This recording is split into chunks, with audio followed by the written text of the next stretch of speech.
Avis vascular centre మన దేశంలోనే the best varicose vein hospital. నేను ఇప్పుడు అడగబోయే ప్రశ్నని నేను వారి మైండ్ సెట్ ఎలా ఉంటుందో తెలుసుకోవడానికి అడుగుతున్నాను. ఆ రోజు ఫంక్షన్‌లో త్రివిక్రమ్ శ్రీనివాస్ గారు స్టేజ్ మీద మాట్లాడిన తర్వాత నిజానికి అవన్నీ గూడా ఆయన సాహిత్య స్థాయికి చాలా తక్కువే ఇంకా. త్రివిక్రమ్ గారు మాట్లాడింది గూడా ఇంకా తక్కువ ఆయన సాధించిన దానికి. కానీ త్రివిక్రమ్ గారు మాట్లాడిన తర్వాత కొన్ని కోట్ల మందికి సిరివెన్నెల గారి స్థాయి, ఆయన సాహిత్య విలువలు ఇంకా బాగా అర్థమైంది. తర్వాత ఆయన పాటల్ని మళ్ళీ వెనక్కెళ్ళి స్టార్ట్ చేశారు. ఒక తరం ఆయనతో ప్రయాణించడం మళ్ళీ మొదలుపెట్టారు. అంత గొప్ప మాటలు విన్న తర్వాత ఇంటికొచ్చి కనీసం ఆయన వాటిని ఆ మాటలను తీసుకోగలిగారా? నెత్తినెక్కించుకోగలిగారా? ఆనందపడ్డారా? మురిసిపోయారా? అసలు ఆయన మానసిక స్థితి ఏంటి ఆ వీడియో ఆ స్పీచ్ తరువాత? అంటే ఆయన at the end of the day ఒక కళాకారుడికి ఏం కావాలండి? ఖచ్చితంగా చప్పట్లు, ఒక ప్రైజింగ్ కావాలి. ప్రైజింగ్.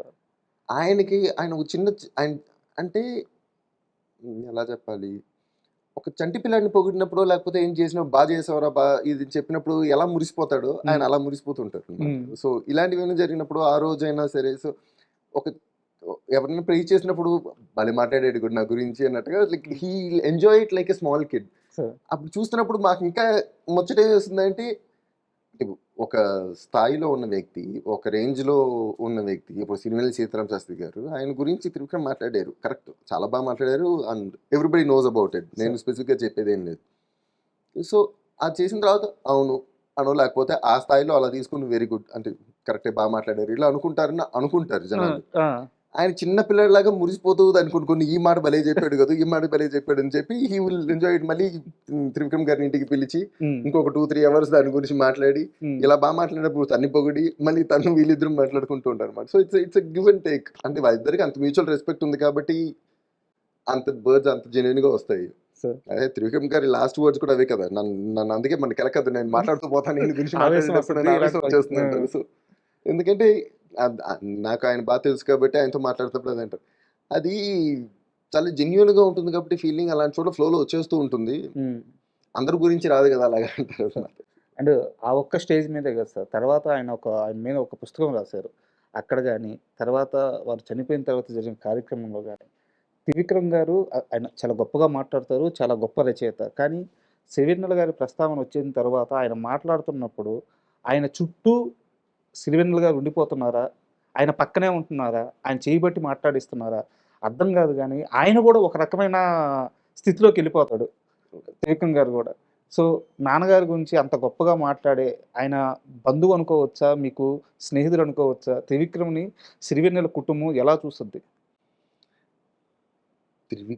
సిరివెన్నెల కుటుంబం ఎలా చూస్తుందంటే ఇప్పుడు మాకు అంటే నాకు ఆయన బావగారు అవుతారు. అవును. నాకు బాగా నేను ఆయన దగ్గరికి వెళ్ళినప్పుడు ఆయన ఇంట్లో ఉన్నప్పుడు నేను చాలా చనువుగా ఉంటాను. బట్ అది మా ఇద్దరికి ఉన్న రిలేషన్ ఆ జోన్లోనే పెట్టుకుంటా. సో ఇప్పుడు బయటకు వచ్చినప్పుడు we know that he's Trivikram garu, we know his stature out side.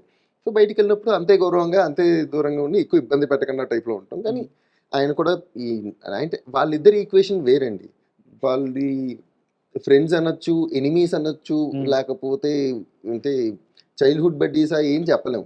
అందుకే వాళ్ళిద్దరు వచ్చినప్పుడు బాగా ఇంకా కాఫీ ఏమైనా కావాలో, నాన్నకి టీ ఏమైనా కావాలో అవన్నీ చూసుకుని పెట్టేసి తలుపు వేసేసి వెళ్ళిపోతాం బయట. ఒక 3-4-5 గంటల తర్వాత బయటకు వస్తారు. మధ్య మధ్యలో అప్పుడప్పుడు ఏమైనా మనకి సౌండ్లు వచ్చాయంటే ఒక కాఫీ ఏమైనా ఇచ్చేస్తూ ఉంటాం తప్ప ఇంకేముండదు. 3-4 గంటలు అంటే వాళ్ళు చిన్న చిన్న విషయాల నుంచి స్పిరిచువల్, రిలీజియస్, హిస్టరీ, కల్చరు, ఇంకా యు నేమ్ ఇట్. అంటే నేను మా నాన్నగారు చిన్నప్పుడు అట్ ద ఏజ్ ఆఫ్ 16-17 ఆయన కాకినాడలో ఉన్న 2 లైబ్రరీల్లో ఉన్న ప్రతి బుక్ చదివేశారండి. సో అంటే ఈజ్ వెరీ వెల్ రెడ్. అంత వెల్ రెడ్ నేను పర్సనల్గా నా చిన్న ప్రపంచంలో నేను చూసిన అంత వెల్ రెడ్ ఇంకో వ్యక్తి ఎవరైనా ఉన్నారంటే త్రివిక్రమ్ గారు. సో వాళ్ళిద్దరి నాలెడ్జ్లో వాళ్ళిద్దరు కొట్టుకుంటున్నప్పుడు మనందరం పక్క నుండి ప్రయోజనం లేదు. వాళ్ళు మధ్యలో కూర్చొని మాట్లాడుతూ భగవద్గీతలో దాని గురించి ఏదో మాట్లాడుతుంటారు. ఆ కార్ల్ మార్క్స్ ఇలా చెప్పాడు కదా అని ఇంకోటి ఏదో అంటూ ఉంటారు. తర్వాత గాంధీజీతో గురించి ఏవో మాట్లాడేస్తూ ఉంటారు. సో అంత వైడ్ స్ప్రెడ్ మనకి కష్టం అని చెప్పి తలుపేసేసి బయటకు వచ్చేస్తూ ఉంటాం. ఇద్దరి మధ్య పోట్లాట కూడా ఉంటుంది. డిస్కషన్స్ చాలా హాట్ గా జరిగిపోతుంటాయి. అంటే ఈయన ఏదైనా చెప్పగలరు, దాన్ని అంత క్లియర్ గా నెగెట్ చేయగలిగినంత ఇన్ఫర్మేషన్ ఈయన దగ్గర ఉంటుంది. సో వాళ్ళిద్దరు కొట్టుకునే ప్లేన్ కూడా అక్కడెక్కడో ఉంటుంది కాబట్టి మీకు కావాల్సిన ఏమైనా ఉండే చెప్పండి తెచ్చిస్తాం, మీ కొడుకోడి గురించి ఇంకా అంటే వాళ్ళకి ఇంకెవరు అక్కర్లేదు కూడా, వాళ్ళతో మాట్లాడుకుంటున్నప్పుడు 12 గంటలు అలా మాట్లాడేసుకుంటుంటారు. అది కాకుండా ఆయన ఆల్మోస్ట్ 96, 90, 97, 98 ఆ టైంలో నుంచి త్రివిక్రమ్ గారు పెన్ రైటర్గా ఉన్నప్పటి నుంచి నాన్నగారితో కొంచెం చిన్న చిన్న జర్నీ స్టార్ట్ అయింది, పాటలు రాయించుకోవడం వాటి గురించి. ఆ తర్వాత మెల్లిగా అది చుట్టరికంగా మారింది.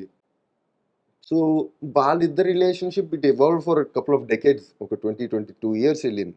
సో అది అది ఎలా చూస్తాము అంటే త్రివిక్రమ్ గారిని మాకు పెళ్ళనిచ్చి మా బావగారు, సో ఆయనకి ఆ రెస్పెక్ట్ ఎప్పుడు ఉంటుంది. At the same time we all know what he is outside. Sir మా ఇంటికి వచ్చినప్పుడు ఆయన అంతే చనువుగా మా అందరితో మాట్లాడతారు, బట్ వి సీ హిమ్ అక్కడ ఉన్నప్పుడు మేము ఎలా ఉండాలో అలా ఉంటాం, బయటికి వెళ్ళినప్పుడు ఆయన ఏంటో మా అందరికీ తెలుసు కాబట్టి we always give that respect to what he is.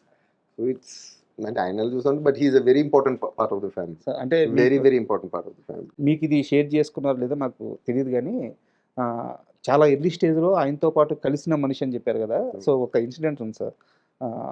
బోడి చదువులు వేస్ట్ నీ బుర్రంతా భోంచేస్ట్ అని ఒక పాట ఉంటుంది అనమాట. ఆ పాట ఆయన సినిమా కోసం రాయలేదు, వేరే పాట కోసం కూర్చొని ఆ పాట రాక ఆ సందర్భము, ఆ సిచ్యువేషను, ఆ భావము ఆయన కూర్చోలేక అక్కడ ఆ సమయంలో ఈ పాట రాసుకున్నారు. అవున వేరే ప్రొడ్యూసర్ వచ్చి ఈ పాట నాకు నచ్చింది, మోహన్ గారు అనుకుంటాను, ఎడిటర్ మోహన్ గారు అనుకుంటాను, మనసిచ్చి జుట్టు సినిమాకి నాకు ఈ పాట నచ్చింది, ఈ పాట పెట్టుకుంటా అన్నారు. ఆయన మురిసిపోయి వెంటనే ఎవరో ఒకరు చెప్పాలి కదా, ఆ పక్కనే ఉన్న ఆయనకు ఆనందం కదా. అంటే పాట అమ్ముడు పోయిందన్న ఆనందం కాదు, అది పాట సమాజంలోకి వెళ్ళిందన్న ఆనందం. తీసుకో బయట ఉంటే అక్కడికి వచ్చి ఆ పాట చెప్పారంట. మీకు సిరివెన్నెల గారికి మొదటి పరిచయం బాగా ఆయనకి మీరు రిజిస్టర్ అయిన సందర్భం అంటే అప్పుడు నేను చెప్పిన మాట ఏంటంటే, ఆ పాట నేను బాగా అర్థం చేసుకున్నాను, ఒక కవికి ఎదురుగా ఉన్న శ్రోత మంచి శ్రోత అయితే ఆ శ్రోత కూడా గుర్తుండిపోతాడు. అలా సిరివెన్నెల గారికి నేను గుర్తుండిపోయిన మొదటి క్షణం అదినే ఆయన షేర్ చేసుకున్నారు. సో అక్కడి నుంచి ఇంత పెద్ద ప్రయాణం. అంటే చాలా మంది అబ్బా భలే రాశారండి, చాలా బాగా రాశారండి, అసలు ఎలా రాశారండి అన్న విషయం వరకే 99% of the people can talk. So ఇప్పుడు ఆయనే వచ్చి కూర్చున్నా మనం మాట్లాడినా కూడా ఎలా రాశారు సార్, ఏం రాశారు సార్, చాలా బాగా రాశారు సార్ అని చెప్పడం తప్ప they can't contribute anything more to the song. So ఎక్కడో ఒక త్రివిక్రమ్ గారు, విశ్వనాథ్ గారు ఇలా ఆ స్థాయిలో ఉన్న వాళ్ళందరూ మాత్రమే దే కెన్ కాంట్రిబ్యూట్. అంటే ఆయన వర్డ్స్లో ఉండే డెప్త్ని ఇక్కడ ఈ వర్డ్ రావడం వల్ల ఎన్ని లేయర్స్ మన సాంగ్ మారిందని ఇవన్నీ చెప్పగలిగిన వాళ్ళు వీళ్ళే. అందుకని he'll enjoy conversations with them more.